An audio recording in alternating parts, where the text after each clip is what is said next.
So ever since re-entering the world by moving out to LA a little over a month ago and leaving the comfort of my parents' home, I felt more stressed about money than I have in the past 5 years while living at their place. And it makes sense because I had that safety net of I always have somewhere I can go for free and I'm good. And I still do have that and I can go back at any time, but I don't want to. I want to succeed out here and I want to make more money out here than I ever have before, which is actually a pretty big hurdle because I have made so much money in the past, but it's a good challenge. I am up for the challenge, but it does mean I need to fix my relationship with money because right now I am feeling a lot of fear, even when it just comes to going to the grocery store and swiping my card on groceries, which makes sense because groceries are more expensive than they used to be. And it also makes sense that I am taking on this challenge after I had already gone through an experience where I somehow blew all my money pretty quickly within a few years, and it was a lot of money that I had made. Hi, I'm Julia. Welcome back to my channel, or welcome if you're new here. I really just wanted to talk about money today. I feel like this is a taboo topic for some people, not all people, but some people. Like, they don't really like talking about money, and I have a very interesting experience and relationship to money. I have experienced making, I want to say, upwards to $50,000 in a month,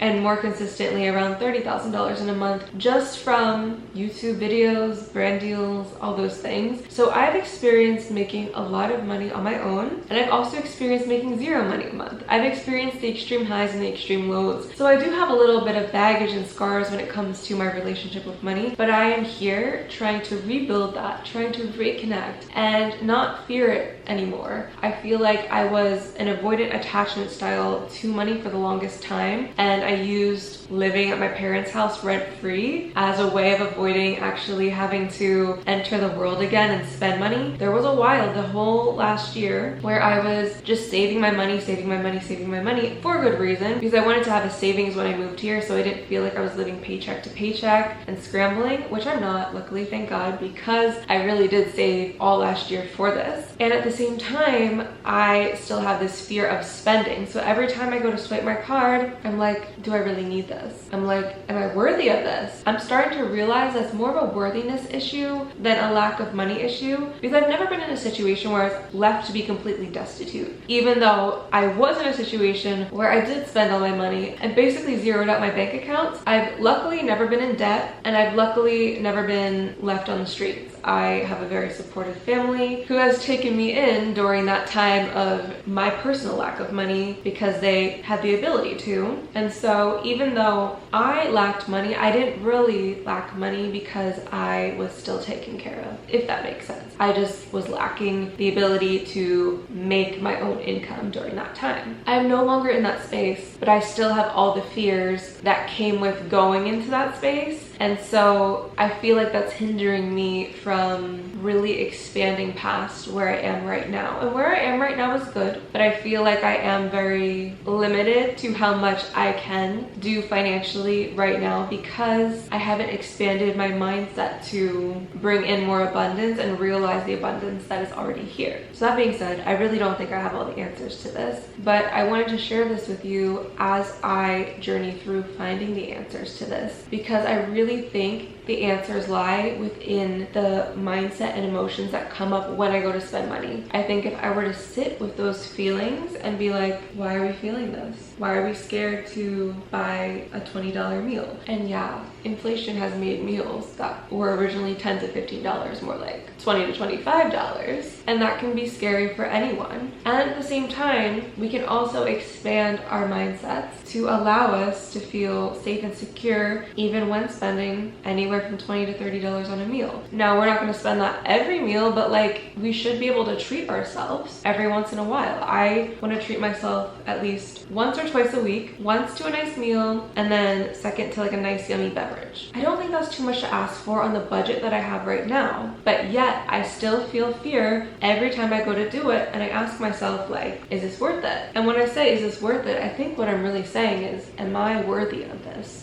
Subconsciously, like, am I worthy of this delicious smoothie? I feel like the answer should be yes, but if it's not, then what is holding me back? what are the fears? What comes up for me is, well, if I spend it on this smoothie, what if I keep spending it? What if I keep coming here every day and getting this smoothie? What if I spend all my money on these smoothies? I think I have a lack of self-trust when it comes to money because of what happened to me previously. And at the same time, going out in the world and enjoying what is here is a part of this experience. So I feel like it's finding a balance of when I do go and spend the money on something that is pleasurable, enjoyable, and that I want to do, whether it's going to the beach and paying for the parking, even that, it's like the parking will be, okay, $6. It's really not that deep. But I am like, I don't think I want to go to the beach because I don't want to spend $6 on parking. But then I'm missing out on a beautiful beach day. And the content that I can get from spending time at the beach is going to make me more money in the long run because one, I'm going to feel recharged and want to make more content by just relaxing at the beach. Two, I actually earn money by sharing my life with the internet. And so by having interesting content, it actually makes me more money. I've really set my life up in a way where the more I follow my joy and excitement, the more I make money. And I am so blessed to be able to do this. And I've worked really hard to get here. And at the same time, I let these fears get in the way. And I know these fears are stopping me. I know this is very like niche and specific, more to me than to you. But my intention of sharing this is that it can at least inspire you to face your own fears related to money, and that my willingness to look at this, because I have just kind of been shelving this to the side every day. But I feel it in my body. Like I feel the tension in my chest, in my stomach, and I wake up with anxiety and stress when I really don't need to. So I'm hoping that if you are going through something similar, that by me opening up and sharing and looking at my fears here, it can inspire you to do the same. I've also noticed because of all the fear, I haven't been enjoying the little treats that I try to give myself nearly as much. Like yesterday, I treated myself to vegan nachos. And they were good, but I just felt like it wasn't worth it. I didn't get the joy that I usually get from it. It didn't feel worth it to me. And I think it wasn't because the vegan nachos weren't good, because they were good. But I think it was because I really allowed the fears to just run my day. I feel like yesterday was supposed to be a self-care day, and it was like, Julia, decide if you want to go to the beach or go on a hike. And each time I thought about it, I was like, well, if I go to the beach, I'm gonna have to pay for the gas to get there. I'm gonna have to pay for the parking, and then I want to treat myself to a $20 acai bowl. And I was like, this seems like a lot. And then when I thought about the hike, I was like, well, the parking will be free, but I still have to pay for the gas to get there. And then if I want to treat myself to like a yummy thing over there, I still have to pay for that. And two things that I really enjoy doing, I literally scared myself out of, like to the point where I didn't want to do them anymore. It sounded stressful and like something that just wasn't worth my time. So then I was like, okay, well then I'll just go to the park down the street. I'll be spending less on gas, and then I can go and get nachos also down the street, which I can also spend less on gas. And that will be like the yummy treat, and they'll probably be around like $20, whatever. So I went to the park down the street. It was nice, it was enjoyable, but then the ants showed up and I was like, okay, I'm gonna go. And then I went and got the nacho bowl. It was good and enjoyable, but like I was just feeling fear. And I felt like I was choosing the option that was settling versus what I really wanted to be doing, which was probably the beach or maybe the hike, but more likely the beach. And I thought about that and I realized how sad that is to be not following my highest excitement because I'm scared to spend money, when I know deep down that following my highest excitement is only going to lead to making more money. And the same goes for you too. Obviously your highest excitement is going to be different than my highest excitement, but whenever we do follow our highest excitement, it eventually leads us to more opportunities to follow our highest excitement more. So if that means we need more money to do so, the money will show up. If we need more abundance in other forms that aren't money, that will show up as well if we continue to follow our highest excitement. So I guess I say all this to say that when I looked back at yesterday's events, I chose not to make myself feel worse about it, but I chose to accept that I need to really focus on following my highest excitement even more than saving money, because saving money is great, and yes, I want to continue to budget and save so that I can invest. But if I am not following my highest excitement, excitement, I'm not going to be able to make the money that I need to make to live the life that I want to live. If I'm not following my highest excitement, even more than the money part, I'm not going to be living the life I want to live. Point blank, period. And that's the most important thing of all. Another example of this that I noticed was whenever I have cut corners on trying to save money, I really face the backlash pretty quickly. Not so much yesterday, I think that was more just internal, but the other week I decided to get an $8 coffee, which is still a pricey beverage, over going to one of my favorite cafes, which is a little drive away, so that's gas, and they have my favorite boba, and they have a really good panini. So that was gonna be like a $30 meal, plus the gas to get there. So I was like, okay, I'm just gonna go to a local coffee shop and get this $8 coffee, because less gas and less money spent, because I'm just getting the beverage. Well, lo and behold, I get the beverage and I spill it all over these shorts.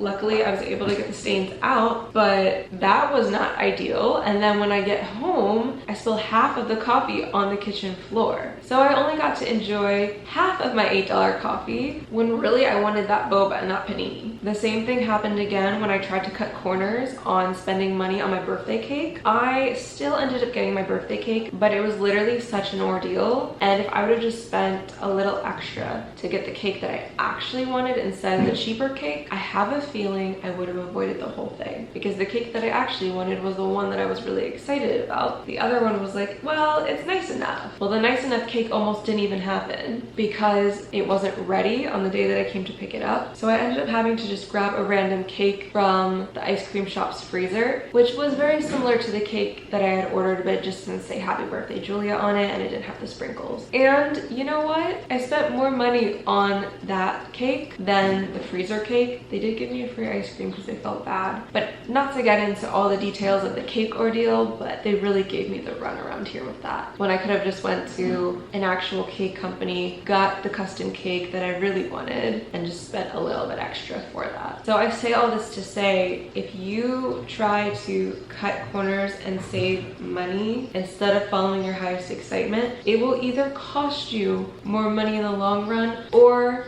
it will just cause you more problems until you realize that you should go for the thing that you're most excited about, because the money will come back to you. You don't need to know how. In fact, you probably won't know how, but that's just how the universe works. Synchronicity will bring you the things that you need to do the things that you most desire to do. Anyway, that's it for this video. I will see you in my next one next week. I love you guys so much. Bye.